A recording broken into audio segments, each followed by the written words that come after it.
In any business, the two most important aspects are the finance and people.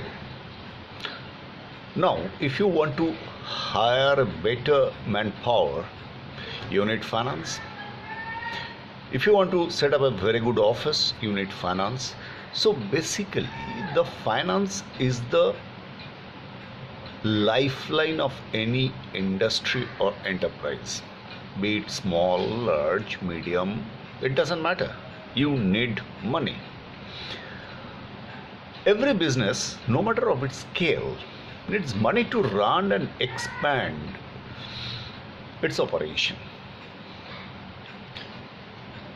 And finding funding is a daunting challenge for small enterprise, especially the startups.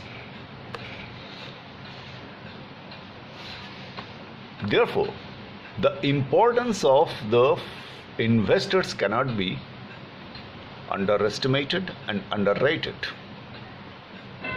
It usually takes a lot of capital market scrutiny and zero down on prospective investors. Now, when we say that prospective investors, it also takes a unique set of networking skills to not only approach investors but also to approach them the correct way and through a proper channel to improve your chance at getting them to invest in your business endeavor or idea. Angel investors who usually invest in startups in which they see potential are particularly difficult to convince. Why? You know that every startup entrepreneur, they always dream about their own product or the service. There's no problem with it. But the problem is when you are an entrepreneur, if your domain areas is finance or marketing, then your entire focus shifted to the product or the service you are in. So the other aspect which are very essential to expand are very, very difficult for one man to manage. So therefore, an entrepreneur have sometimes difficulty to face when they encounter with an angel investor to convince them, because angel investors, they do have a lot of questions and they have the wisdom to see whether your products or the service is worth of their interest or not. Before you try to form strategies on how to convince your potential investors, you should first study in depth what investors look for when they are looking to put their capital in any enterprise. They will help you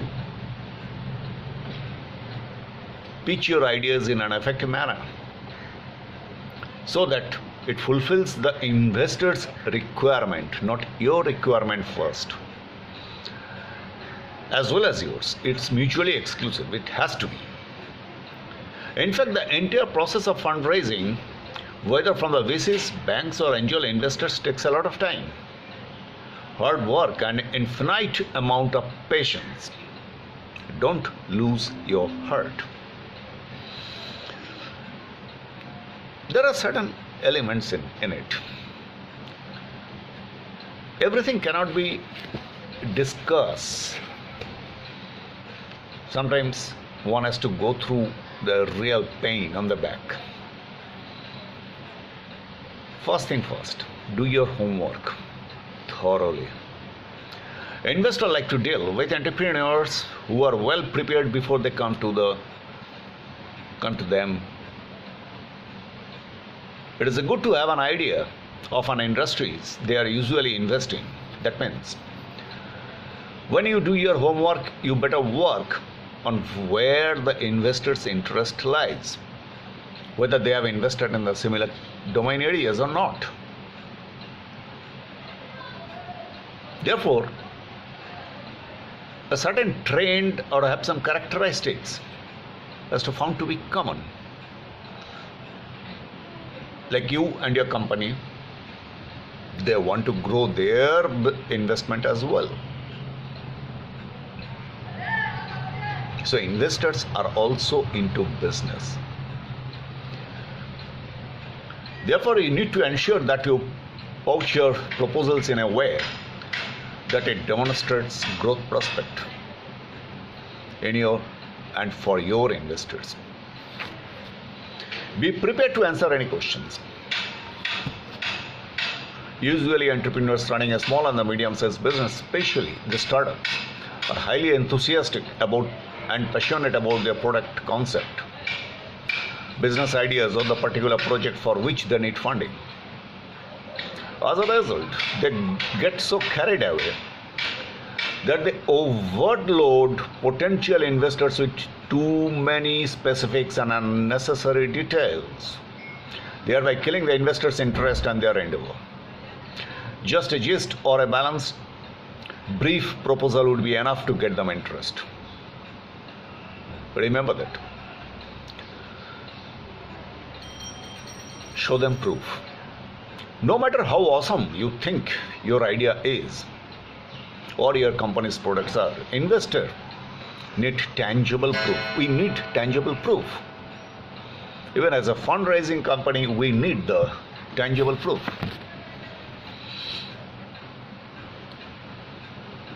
How well your company is doing in terms of absolute figures and performance metrics. If your project and the product has had an encouraging pilot run, share the results with your potential investors. If not, then share the results, your analysis of the issues diagnosed during the course of the test run and how you intend to resolve these issues so that the actual launch in the market is successful. That means pre-launch cases.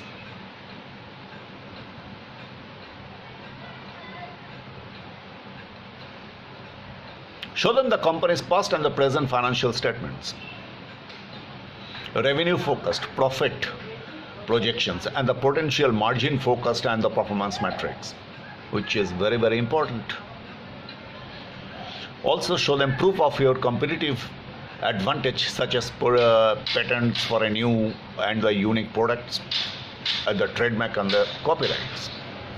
Now here, let me tell you another point is that when you are showing it to them, also remember that investors may ask you that why should I invest in your company or in your product or your ideas unless there is a gap in the market for that particular product or the service which you are going to introduce it. A lot of this information can be very confidential. So take care to securely store and share the critical and the sensitive corporate data. We know that how important the corporate data is. Take criticism constructively and rejection gracefully.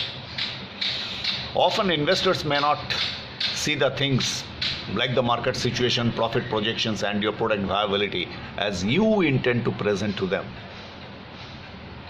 There are a lot of startups who come to us with a pitch deck. Very recently, one of them came, highly educated, have 5 years of experience into that particular domain. But when he became an entrepreneur, he came up with a pitch deck. Very good pitch deck. But the thing is, his product is into the B2B and the B2C. Now I asked him one simple question that, okay, you have given me the B2B 5 years projection, but where is the B2C projection? And let me tell you one thing, that B2C business projection and the B2C business market is much bigger than the B2B. The response is that, sir, B2B and B2C projections are the same. Find out whether he is right.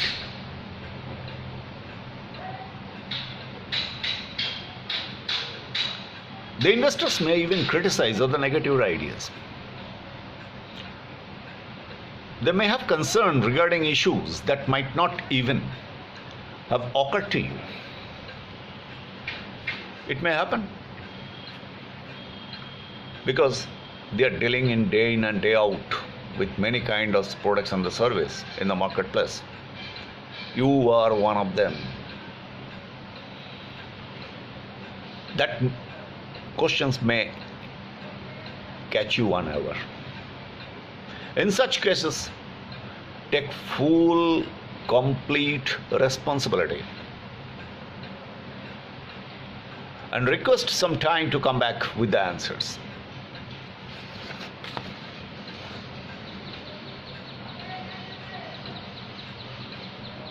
Promise to address each of their concerns to their satisfaction. It is important to be calm and listen carefully to criticism in order to convince them later with your answers to each of their points. What is the biggest problem in this particular scenario? And not that getting the queries. I will come back to the basics, is the ego. If your ego is larger than the investors, then there will be a problem. When you are coming for an investment to an investors, one should not take any criticism or any critical thing to your heart. Take it in your brain. Analyze it, that why he asked these questions. There must be some reasons. Let me tell you one story that one of the biggest company in the world, who have nearly 1800 different product lines, that company wants to come up with a tagline. Now, the chairman started an internal competition that comes up with a better idea about it. There's a lot many people participated in it worldwide, and giving the explanation why this particular catchline is good for the company. The chairman also has a friend in the advertising world, one of the greatest brain. That by the time he retired from the active advertising world and settled in Geneva, now he requested him. Within 1 hour he sent a single liner, and the line was, "We do or else." Chairman got puzzled. What does it mean? So he talked to many of his close associates and the directors in the company. They all gave their own opinion, but none of the opinion satisfies the chairman. Then chairman asked his friend that can he meet him. They said, yes, of course you can come on such and such date and such time. The chairman arrived at the right time, but his friend kept him waited for 1 hour. After 1 hour, when his friend met him, the friend asked him that, tell me, what do you want to know? The chairman is very intelligent person. He said that no, I got my answer and thank you. But the company didn't have that guts to take this particular tagline with the brand.